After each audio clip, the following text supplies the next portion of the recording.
मुंबई महानगरपालिकेवर भाजपचा महापौर बसल्याच्या नंतर देवेंद्र फडणवीस मुख्यमंत्री आणि माझी कॉलर टाईट होणार असं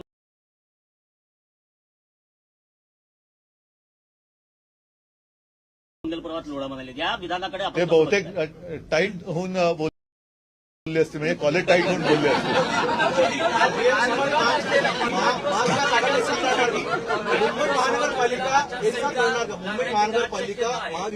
आम्हाला आपण मुंबईचं मुंबईत बोलू ना. आता विदर्भावरती बोलतोय तर नागपूरमध्ये विदर्भावरती आपण बोलूया. आणि माझं म्हणणं असं आहे की तुम्हाला पत्रकारांसुद्धा मी माझी विनंती आहे नम्रपणाने, जे मंत्री तुमच्या समोर काही बाईट द्यायला येतील त्यांना विदर्भाचे प्रश्न विचारा. कारण जे सत्ताधारी पक्षातले आहेत त्यांना, कारण आम्ही तर आवाज उठवायचं काम करतो. आज आवाज उठवण्यासाठी एक प्रभावी शस्त्र असतं विरोधी पक्ष नेता, ते सुद्धा आमच्याकडे नाहीये. तरी सुद्धा आम्ही बोलतो आहोत. मात्र सत्ताधारी पक्ष एकामागोमाग एक येणाऱ्या निवडणुकांमध्ये एवढे आता बिझी झालेत की त्यांना आता उद्याचं अधिवेशन संपल्यानंतर त्यांची हेलिकॉप्टर्स बुक झालेली आहेत. त्यांच्या बॅगेमध्ये आता आनंदाचा शिधा भरलेला आहे. तो आनंदाचा शिधा म्हणजे मी फिरताना माझ्या बॅगा तपासल्या गेल्या, पण यांच्या बॅगामधल्या शिधा तपासला का नाही जात? काल बोललो. अरे भाजपा चाहती है कि विरोधी पक्ष का नेता शिवसेना से बने, लेकिन शिंदे जी नहीं चाहते कि शिवसेना को पद मिले. इस बीच में महायुति में मतभेद देखा जाए. वो उनकी आपस की बात है, मैं क्या कर सकता हूँ उसमें. सर लेकिन नहीं जो भी जो नहीं वो ऐसे अगर किसी के दबाव में काम कर रहे हैं तो फिर क्या सत्ता छोड़ देनी चाहिए उन्होंने.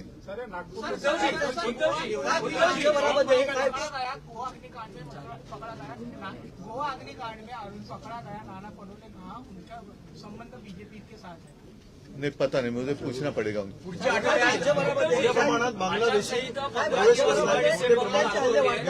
वास्तव्य करत आहे. किंवा 16 तारखेला आचारसंहिता लागू होते आहे.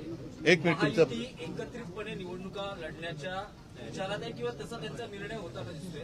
महाविकास आघाडीचं काय, कारण अजूनही काँग्रेसच्या बाबतीत स्पष्टता नाही. बघा महायुती, एक मिनिट, महायुती ही गेल्या वेळेला एकत्र होती. मात्र त्यांनी एकमेकाच्या लोकांवरती धाडी टाकून पैसे पकडून दिलेले आहेत. त्याच्यामुळे ते एकत्रित राहणं म्हणजे काय हा प्रश्न त्यांना पहिला विचारा.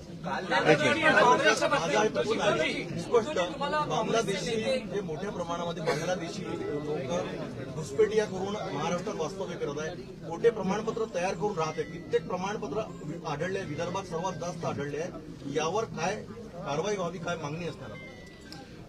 पहिले हे बांगलादेशी महाराष्ट्रापर्यंत पोहोचायला सीमा कोणाच्या हातात आहेत? केंद्राच्या हातात आहेत. केंद्रीय गृहमंत्री कोणाचे आहेत? ते इतर पक्ष फोडाफोडीच्या नादात तिकडे चाणक्यगिरी दाखवण्यापेक्षा तिकडे त्यांनी शौर्य दाखवावं. सीमा त्यांनी सील कराव्या की जेणेकरून घुसखोरी होणार नाही.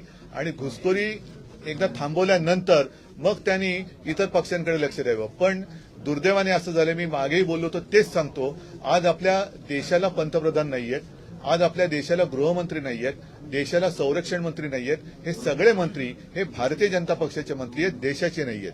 कारण त्यांना देशापेक्षा त्यांच्या पक्षाबद्दल जास्त आस्था आणि प्रेम आहे.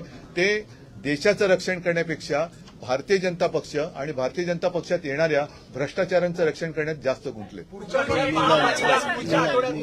आठवड्यात महापालिका झाली असली तरी मुंबईमध्ये राष्ट्रवादीच्या नेत्यांकडून नवाब मलिक चर्चेमध्ये असतील तर भाजप सहभागी होणार नाही असं सुद्धा आता म्हणतात.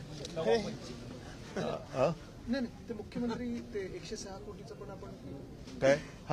काल तुम्ही एक जो मला प्रश्न विचारला होता की मुख्यमंत्री निधीमध्ये ती माहितीच्या अधिकारात कोणाला ते मिळालेल की किती 1 अब्ज आहे. नाही 106 कोटी. 1 अब्ज नाही हो, 1 अब्ज म्हणजे आता 106 कोटी जमा झाले आणि खर्च किती झाला? 75,000. म्हणजे ही एवढी केविलवाणी यांची दानत हे महाराष्ट्राला काय नाही देणार. बाकी निवडणुकीच्या तोंडावरती जे काय सगळं तुमच्याकडनं आणि इतरांकडनं ऐकतोय की आम्हा पैसा वाटला गेला असं मी ऐकलं आणि आनंदाचा शिधा सुद्धा घेऊन जाताना बॅगा दिसल्या, तर त्याच्यातल्या ते तुम्ही जे वाटतंय. पण शेतकऱ्यांसाठी जी काय मदत म्हणून गोळा केली गेली, मुख्यमंत्री सहायता निधीसाठी म्हणून जी काही झाली पाहिजे, तर मुख्यमंत्री कोणाला सहाय्य करतायत? कोण आहे ते सगळे जे त्यातले जे सगळे लाभार्थी कोण आहेत हे सुद्धा बघायला पाहिजे. आणि 106 कोटीमधले फक्त तुम्ही 75,000 रुपये वाटताय. ही सगळी थट्टा चाललेली आहे आणि यांना नुसती सत्ता उपभोगायची आहे. जनतेचं कल्याण यांच्याकडनं होईल असं मला काय वाटतं.